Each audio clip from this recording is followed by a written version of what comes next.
I only have one thing to teach you today. I'm going to look at it from 3 different angles, but there's really only one thing.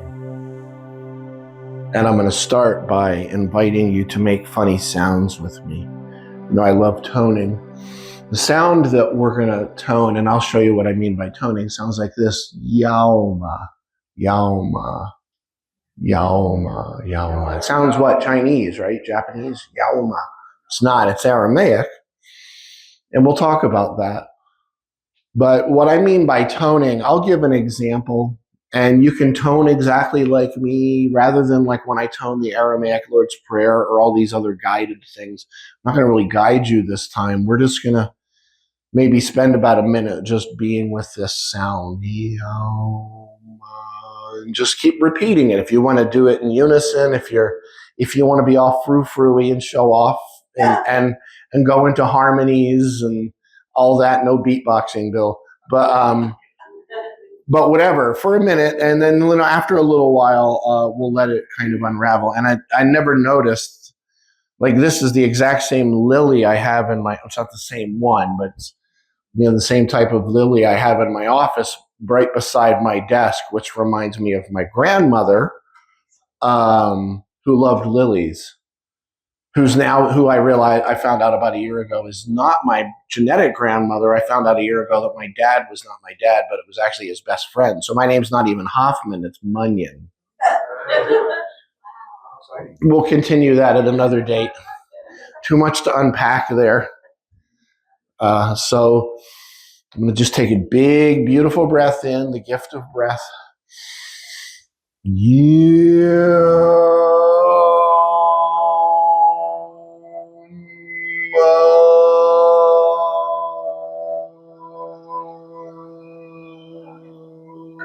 can just repeat it.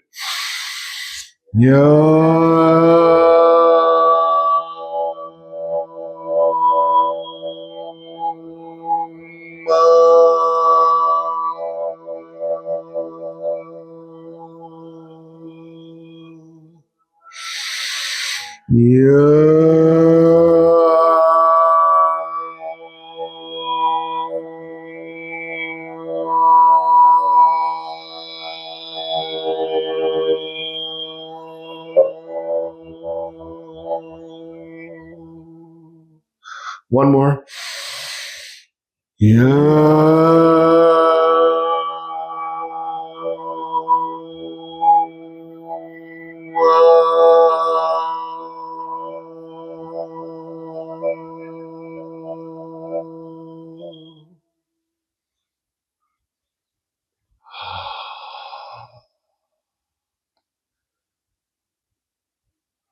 Now we're going to do it one more time, one more Yalma, wide open. Put everything you've got into it wide open, and then allow it to just kind of fall back into the silence, okay?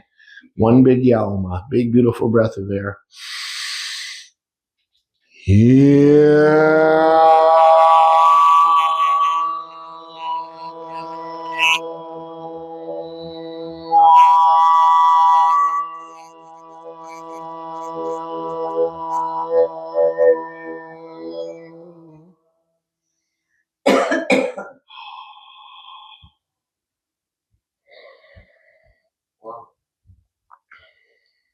Dude.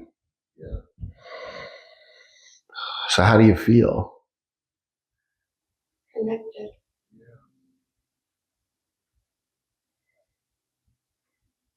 Anything else? Wow. Dude, connected. Mm-hmm. Heart feels more open. Mm-hmm. Do you feel rich? Like I own the stars. Like my vibration lifted. That's awesome.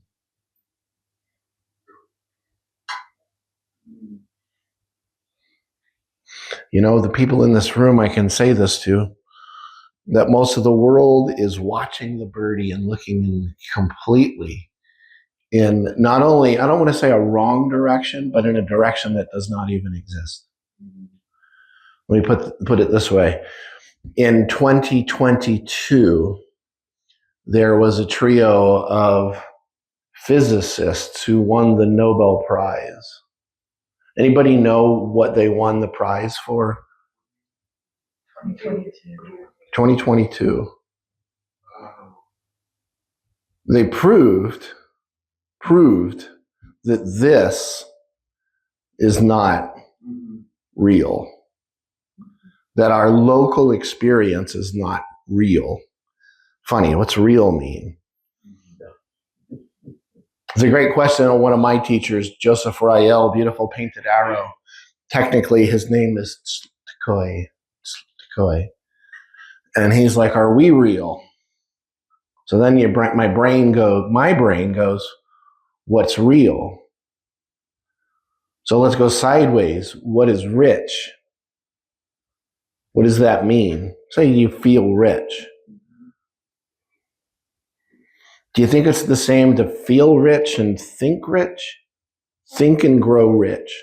I spent a lot of time, I spent decades rereading that book and realizing that there was a massive flaw right in the middle of it, even though I love Napoleon Hill. Think and grow rich, master key to riches. But, you know, there's a great quote actually that I was thinking about on the way here, and I'm like, if I put this in, I'm not going to be able to get out of the talk fast enough. So I'm not going to put it in. I'm going to put it in. I'm going to mention it, and then I'm going to go away from it. But, you know, the quote is this. I think it's Matthew 19:23. Easier to get a camel through the eye of a needle than a rich man into heaven. All right. Well, let me first reestablish the base. People ask me questions a lot, whether it's YouTube comments, and it's almost always, not always, either they understand or they're at least open, or it's they know the world, they know everything, and it's crass. And the thing is, most questions I can't answer because I understand that whatever I say, they won't even be able to comprehend what I'm speaking about. Because, and I say this with all the love in my heart, I say it pretty much at every talk, 99.9% of all of the biblical experts, the people that are supposed to be the language experts, the Bible experts, the ones about the history of Christianity, the mega tele-evangelist preachers have virtually zero clue what they're even talking about because they don't even know what and where their religion came from. But they're sure about what they know. And the problem with that is this sum total of thoughts, this sum total of little digital samples of a much greater truth with a capital T that can't fully be expressed is being kind of boiled down and hardened into an ideology that becomes a barrier for the transmission of the essence of love and consciousness and eternity that in Christianity, Yeshua was trying to communicate in the first place. As a matter of fact, most modern Christianity, it's right there in the Bible, is exactly what he was blowing to pieces and kind of taunting and making fun of and showing that they didn't have a clue what they were talking about. And that's what represents him today. So these people ask these questions, what God are you praying to? Whatever it may be, what's this, what's that? And you can kind of tell whether it's a real question or not. But what's funny is it's all coming from, like I say, these samples, rather than coming from direct, what we would call analog experience. I don't want to go too deep into that. But to just balance that rich man into heaven quote, first of all, just to be clear, there was a guy like 100 plus years ago that made up a story about how, the eye of the needle was a gate in the walled city of Jerusalem. And you would have to squat to get down through it, and a camel would have to squat. Well, it's made up. It was actually the wrong word. There's Gamala and there's Gamla.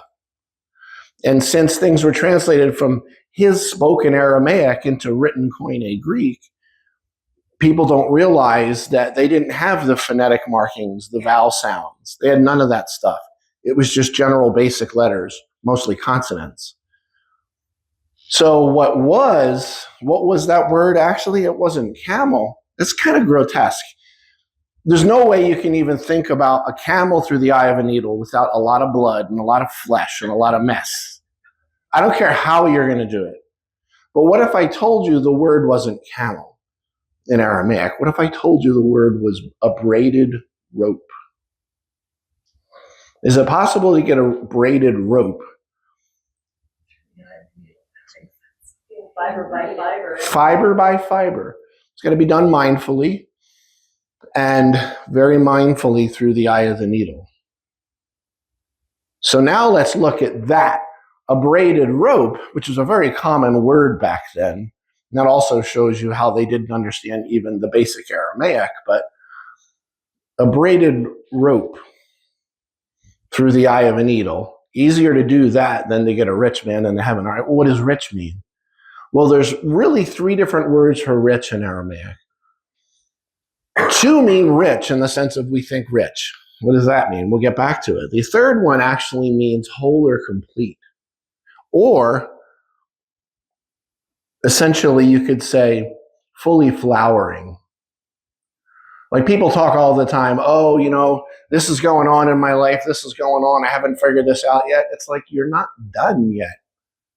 Or as Jimmy, and I've quoted this one before, as Jimmy Buffett says, the cosmic baker took us out of the oven just a little too early and we're just a bunch of half-baked fruitcakes. We're not done yet.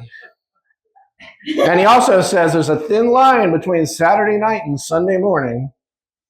Funny, you think about that and you feel it out. All right, let's go back to that. What does rich mean? What does rich mean?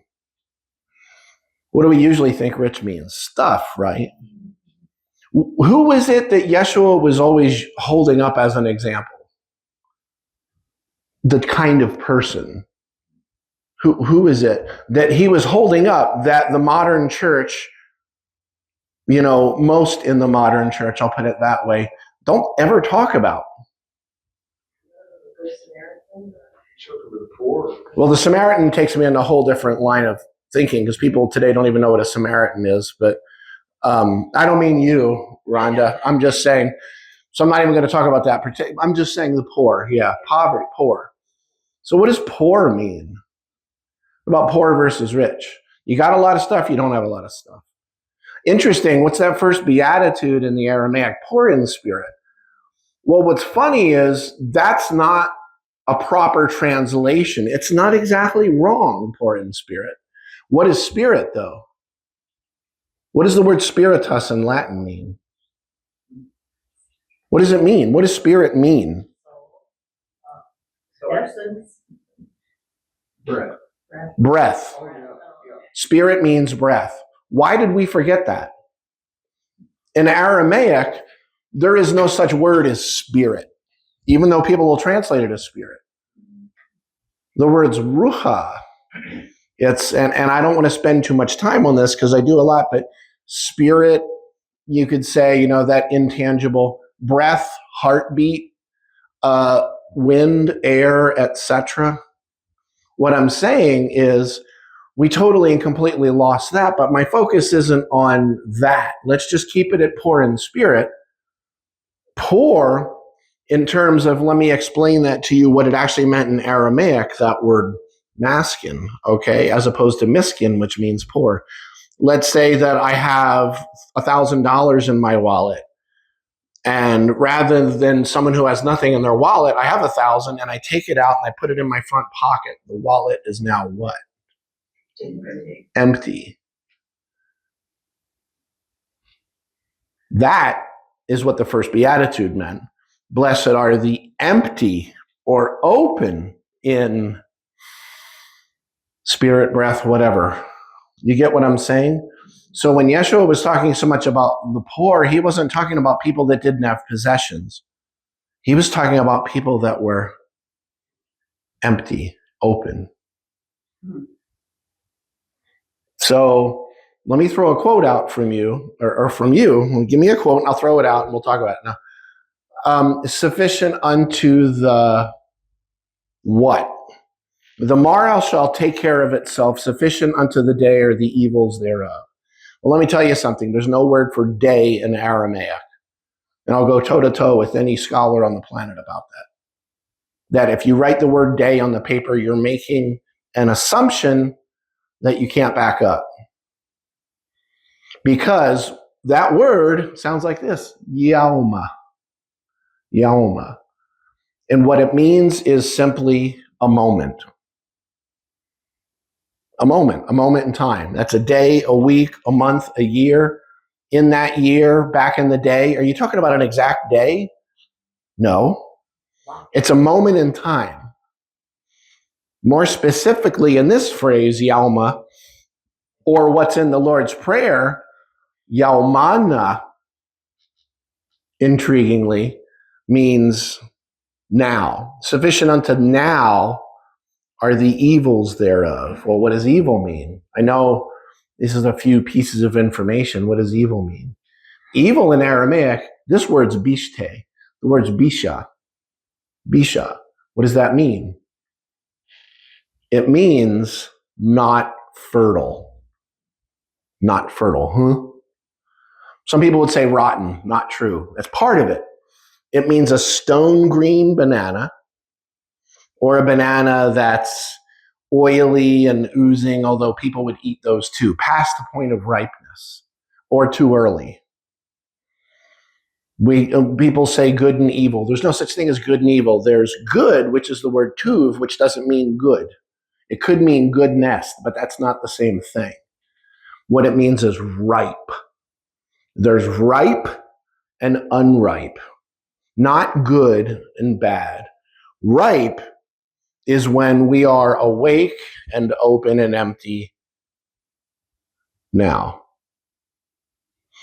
Remember that feeling? If I had just walked up here and started talking, and we didn't do any toning, and I just started talking, and you were worrying about your rent you still haven't paid, or the car that just broke down, and I said, do you feel rich? Most of you would have gone, no, probably not, if you were honest.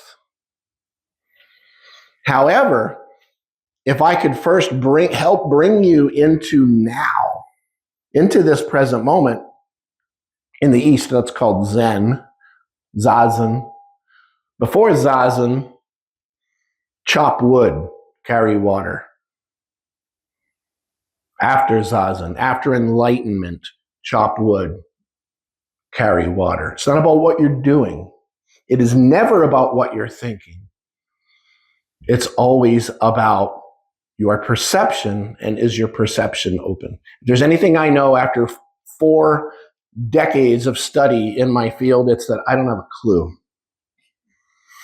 But yet most of the other people that I know, not all of them, there's some amazing ones out there, and I can start naming them, who are able to say the same thing. I don't really have a clue. But yet somehow we listen to the ones that have it all figured out. Do you have everything figured out? Not even close. So sufficient unto now are the unripe, what? What do we call that stuff? We call it thought. It's not necessarily a bad thing. But, and I'm going to throw another quote out. A man is rich in proportion. It's incredibly hot in here. A man, I always do that. And let me rephrase what I'm saying. What I'm saying is, the temperature's hot just because stuff's burning up. At least it is for me. A man is rich in proportion to the number of things which he can afford to let alone. A man is rich in proportion to the number of things which he can afford to let alone. That's Thoreau. That's from Walden, which I'm reading for the 30-somethingth time right now. I don't know how many times I've read it. But funny, when I was younger, I thought that just meant less possessions. I'm older now. I'm 54, and funny that I'm starting to recognize that can go so much deeper, literally down to the point of him sitting in a cabin for 2 years and just sitting and being, and realizing that what he was probably speaking of more so is now. And it's funny, like how hard that is for people. Like people come up to me and they'll be like, what's the key? I'm like, I gave you the key. Oh, which one? I'm like, I gave you a lot of keys, but what's the one thing I said? If you forget everything else, just remember this. They're like, oh, I don't remember. It's like, okay, it was this. Take a deep breath in your nose, out your mouth. That's spirit, that's breath. It's the key to something called heaven. Where's heaven? Here. It's now. It doesn't have a location. Our little 3-year-old's talking like that. Can I have some milk? Some water. I'm like, where is this coming from? We don't watch, Gone with the Wind on a regular basis or anything. Miss Scarlet, you get in here, you catch your death of dampness. I mean, we don't, but she's talking like this little, she's not quite that full blown with it. But. So pulling this all together though, heaven, why would he talk about the poor? Because they were open. They were empty. But what do we think we need to do? We think we need to not only crowd our space, but to crowd our head. So when I say to people, they're like, okay, here's the key. They say, give me one key. Okay. And I've done this I remember doing this in Texas, in Dallas. Like when I was out on the road a lot, I'd be speaking to like 500 people. And I'd be like, I'm going to give you my cell phone, but you don't have permission to call unless you do this one thing. What's that? I want you to go into a room with no incense, no candles, no kind of ambiance of any kind, music, nothing. And I want you to sit in a chair for 1 hour. And do what? I want you to sit in a chair for 1 hour. But what do you want us to do? I want you to, it's the ego going, I'm scared. I just did it. He's done it before too. He does it too. So, but it's terror. But what's funny is, what is that? What is that really? It's being able to, we're terrified of being wholly, fully present in this moment in many cases because we feel like we're not done yet. Like we're not finished. We haven't figured it out. I haven't figured the God thing out. I haven't figured the rich thing out. I haven't figured out that whole verbooty sacred ash from the hand thing or dropping golden watches like Sai Baba. But in the end, here's the thing that's really funny about it all. It's not real anyway. It's not real anyway. The only thing that's real is now. Tomorrow shall take care of itself. As a matter of fact, let me give it to you specifically in Aramaic. So, la lachio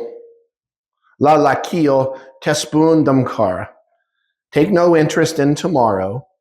Hugir machar yasep, for tomorrow will take care of itself. Sapek le yama bishte, sufficient unto this moment is its evil.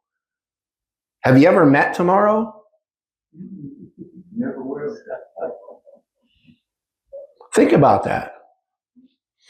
And I throw this out too. Anybody feel like an awakening, a quickening? Doesn't necessarily feel good all the time. Things are going faster. Like last year was the fastest year of your life. NASA started saying back in 2017 that time and space were speeding up, but they had no instrumentation that could effectively and efficiently get outside of the E equals MC squared continuum well enough to be able to prove that. Because all the equipment, even their Higgs boson colliders, can get like little glimpses, but can't do it well enough to prove that it's true.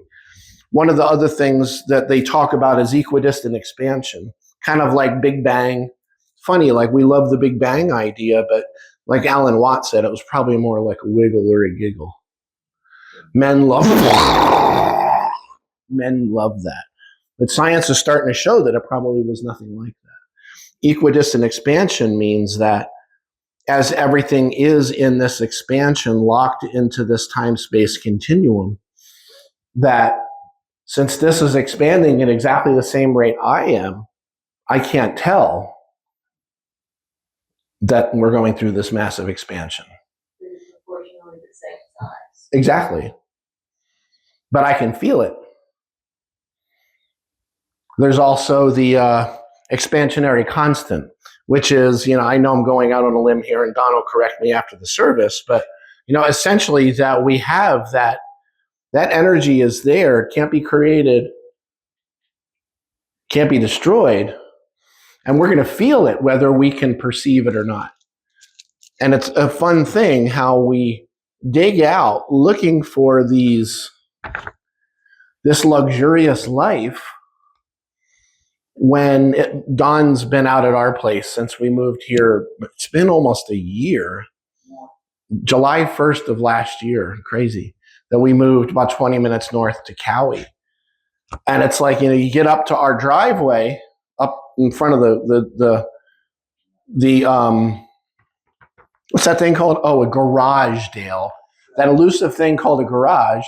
And the first thing everybody does is they turn left and they go, because of this view. And it's funny, like I've got this keen knowing that I was out there in like a heal the world mode for a very long time.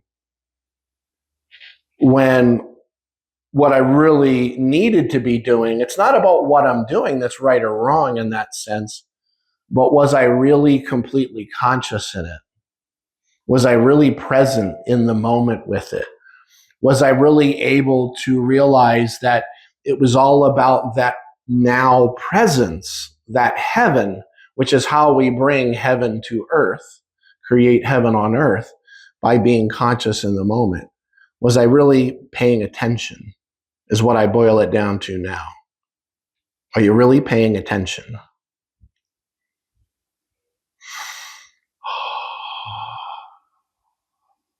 How do you pay attention?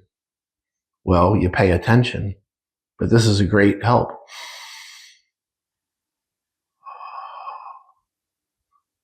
The man is rich in proportion, not just the number of stuff he can let alone, but also even in thoughts. Can you actually sit in a room for an hour? Can you sit beside a stream? It's a little easier. And just be there and not have to entertain all of your thoughts about having to be somewhere else, about having to have a radio in order to really love this experience. Having, my cell phone. I'm not addicted to my cell phone at all. God, where is it? Oh, it's filming, so it's okay then. Get what I'm saying? Yeah, the whole thing. Why should I compute when that thing computes? So I just want to leave you with a couple of words that you've already heard today.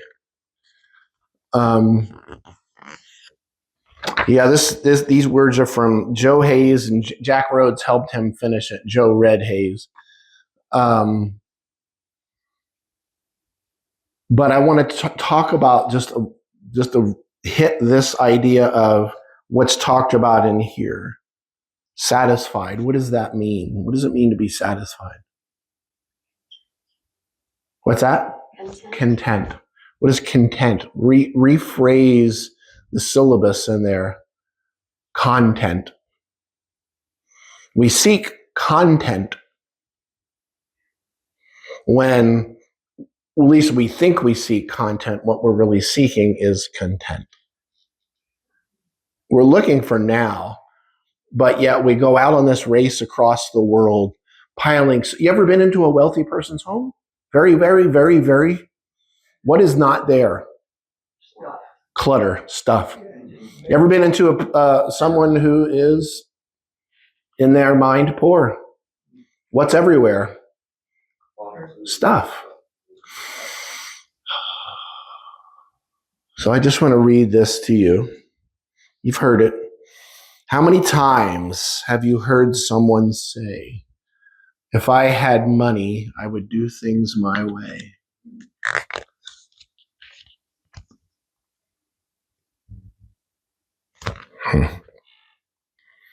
But little they know that it's so hard to find one rich man in 10 with a satisfied mind. Money can't buy back all your youth when you're older.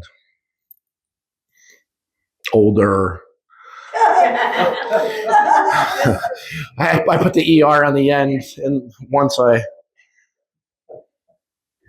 a friend when you're lonely, or peace to your soul.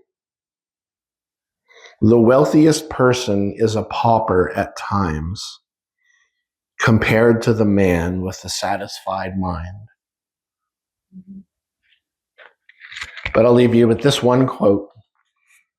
It's Les Brown, my original speaking hero.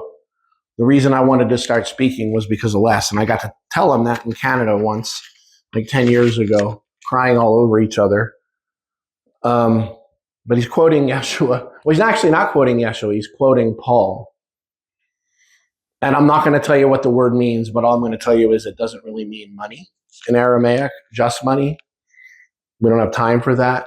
But Les says, money may be the root of all evil, but everybody wants to find out for themselves. So have fun anyway. Forget everything I said. But remember,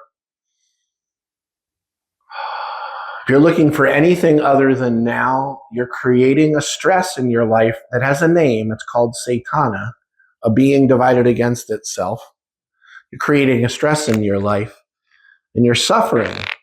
But suffering is always in 100% direct proportion to your resistance.